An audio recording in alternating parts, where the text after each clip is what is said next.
다스려라 하셨다. 하나님이 말씀하시기를 내가 온 땅 위에 있는 씨 맺는 모든 채소와 씨 있는 열매를 맺는 모든 나무를 너희에게 준다. 이것들이 너희의 먹거리가 될 것이다. 또 땅의 모든 짐승과 공중의 모든 새와 땅 위에 사는 모든 것, 곧 생명을 지닌 모든 것에게도 모든 푸른 풀을 먹거리로 준다 하시니 그대로 되었다. 아멘.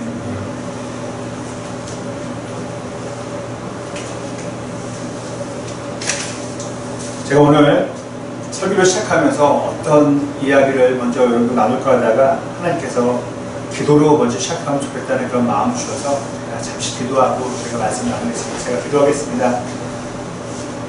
하나님 감사합니다. 오늘도 저희들에게 생명과 건강을 주셔서 이 예배 장소에 모여 하나님을 만날 수 있게 하신 감사합니다. 시간 찬양 가운데 저희들을 만나주시고 말씀 가운데 주기도문 가운데에 차와 또 간식을 나누는 교제 가운데 저희들을 만나 주시옵소서. 이곳은 카페 공간입니다. 교회 예배당은 아닙니다. 하지만 이 장소에서 저희가 주님을 만나고자 할 때에 이 장소를 교회 삼아주시고 예배당 삼아주시고 저희들을 한 사람 한 사람을 만나 주실 줄 믿습니다. 시간 임재해 주시고 하나님 만나고 돌아가는 귀한 시간 될 수 있도록 도와주시옵소서. 감사합니다. 이 모든 말씀 예수님의 이름으로 기도드립니다. 아멘. 이번 주에 저는 그 자동차에 좀 시트에 문제가 있어서 자동차를 점검받으러 고치러 갔습니다. 꼭 자동차의 종류와 이런 회사를 말씀드리지 않더라도 그 회사로 가야지만 자동차 시트를 저는 고칠 수 있었습니다. 아무리 제 자동차보다 더 좋은 회사를 간다 하더라도 그 시트는 구할 수가 없습니다. 제 자동차를 만든 메이커, 그 만든 회사로 가야지만 저는 점검받고 또 수리하고 결국에는 교체를 할 수 있었습니다. 오늘 본문은 저희 사람들이 어디서부터 왔는지를 또 누가 저희를 만들었는지를 말해주고 있습니다. 실은 이 이야기는 아마 다 아실 것입니다. 아마 처음 듣는 내용이 아니라서 그렇게 어떤 내용일까 경직해서 집중해서 듣지 않으셔도 됩니다. 하나님이 우리를 만드셨다. 교회를 다니지 않는 분들은 그런 건 아니다. 우리가 원숭이에서부터 진화되어서 여기까지 왔다고 생각을 합니다. 그것은 어떻게 저희가 그분들의 생각이기 때문에 저희가 함부로 말할 수는 없습니다. 하지만 저희는 저희 그리스도인들은 하나님을 우리의 창조주라 믿는 저희 그리스도인들은 성경의 말씀 그대로 저희는 믿고 또 고백을 합니다. 저희는 하나님이 만드셨다고요. 하나님이 저희를 창조하실 때 가장 기본적으로 저희가 알 수 있는 것은 저희들에게 에덴 동산을 주었습니다. 거기서 하나님께서 저희들에게 무엇을 원하셨습니까? 고생하라고, 염려하라고, 싸우라고, 그곳에 저희들 우리의 인류를, 우리의 아담과 하와를 갖다 살게 하신 것은 아닙니다. 한 가지 확실한 것은 잘 살라고, 행복하라고 그곳에 아담과 하와를 살게 하신 것입니다. 그럼 여러분 무엇입니까? 저희들이 그렇게 찾는 행복, 그 행복을 주시고 또 어떻게 해야지만 행복한지를 아는 분은 하나님이시라는 겁니다. 행복은 멀게 있는 어려운 이야기가 아닙니다. 저희가 커피숍에서 이렇게 예배를 드리는데요. 커피를 마셔서 기분이 좋기 때문에, 기쁘기 때문에 커피를 마시러 사람들이 커피숍에 가는 것입니다. 영화관에 가는 것이고요. 그러니까 우리가 공부를 하는 것, 직장을 다니는 것, 또 결혼을 하는 것, 돈을 모으는 것, 이 모든 것이 여러분 궁극적인 이유는 무엇입니까? 내가 좋으려고, 내가 기쁘려고 그 행동들을 하는 것입니다. 작게는 기쁨이고 넓게는 행복이라는 것이죠.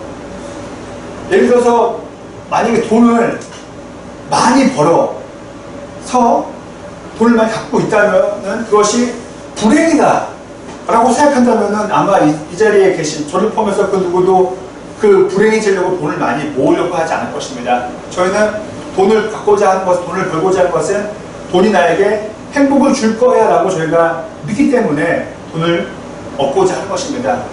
또한 돈이 저희들에게 행복을 전해주는 것은 사실입니다. 하지만은 그것이 참된 행복, 영원한 행복이라고 저희는 그 누구도 인정하지 않습니다. 하나님은 사람을 창조하시고 에덴 동산에 있게 하셨다고 저는 아까 말씀을 드렸습니다. 그리고 그곳에서 잘 살기를, 행복하게 살기를 바라셨습니다.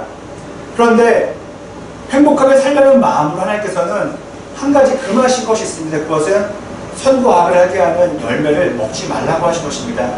선악과를 못 먹게 하신 것, 그것도 마찬가지입니다. 아담과 하와가 잘 지내기를, 행복하게 지내기를 원하셨던 마음 가운데에 선악과를 금하셨던 것입니다. 하지만 그들은 하나님에게 순종하지 않았습니다. 하나님의 말씀을 따르지 않고 그 선악과를 먹게 되었습니다. 어떻게 됩니까? 그때부터 행복에 문제가 생기는 것입니다. 우리가 잘 아는 것처럼 그들은 에덴 동산에서 쫓겨나야만 했습니다.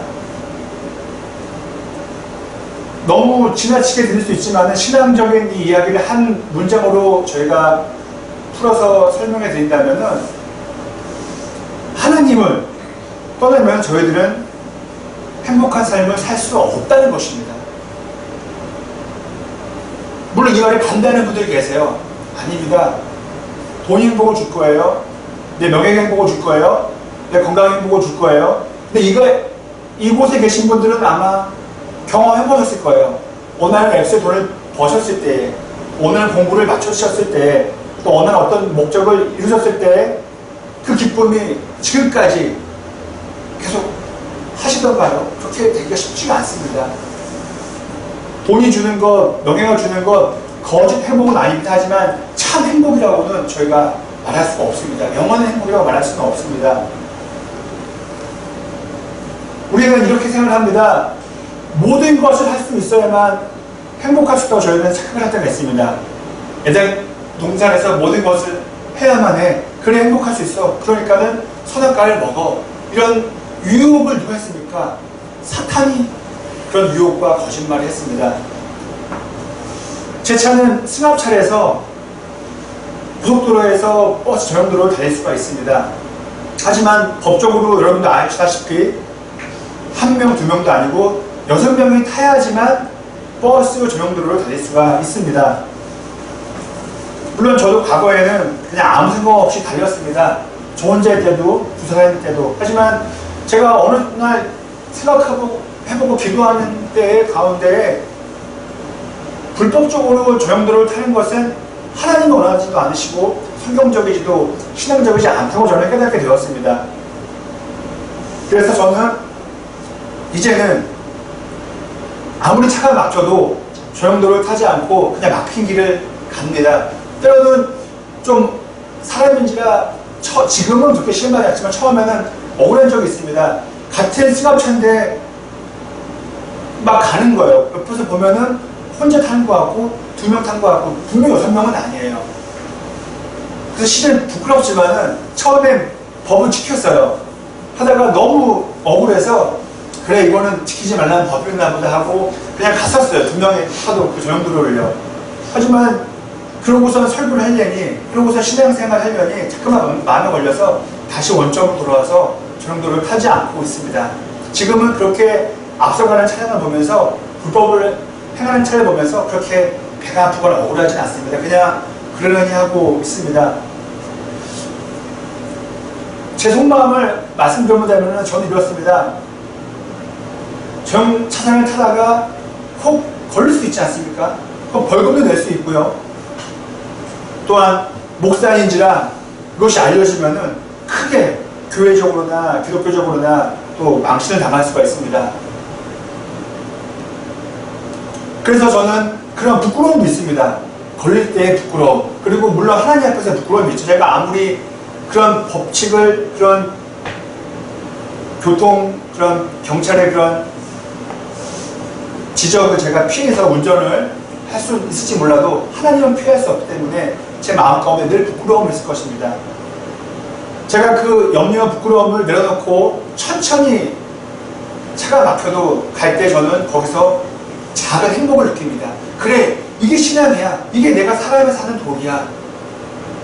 무엇입니까? 제가 처음에 말씀드린 것처럼 저희가 모든 것을 한다고 해서 불법을 행한다고 해서 6명이 타면 안 되는 6명만 타야 가는 건데 그것을 저희가 포기하는 것, 거기서 우리는 행복을 느낄 수 있다는 것입니다. 여러분, 신앙생활은 뭡니까? 성경책 안에만 또 멀리 있는 것이 아니라 승합차를 타고서 6명이 안 되면은 전용도로를 가지 않는 게 신앙생활입니다. 신앙으로 사는 그런 인생이라는 것이죠. 저는 특별히 저와 여러분들의 신앙생활이 되게 기쁘길 바랍니다. 저도 솔직히 이런 말을 못했었어요. 솔직히 몇 년 전까지만 해도 그냥 신앙생활인가 보다, 그냥 신앙생활이 그냥 나의 삶이나 보다 했었는데, 제가 한 3년 전부터인가요? 말씀을 조금 더 읽으면서 하나씩 깨달은 거예요. 아, 정말 기쁨은 내가 신앙생활을 잘할 때 얻게 되는구나. 여러분들에게 한번 우리가 자주 하는 교회 용어로 도전을 하고 싶은데, 도전을 한번 해보시길 바랍니다. 뭐냐 하면 한번 진짜 신앙생활을 잘 해보는 것이죠.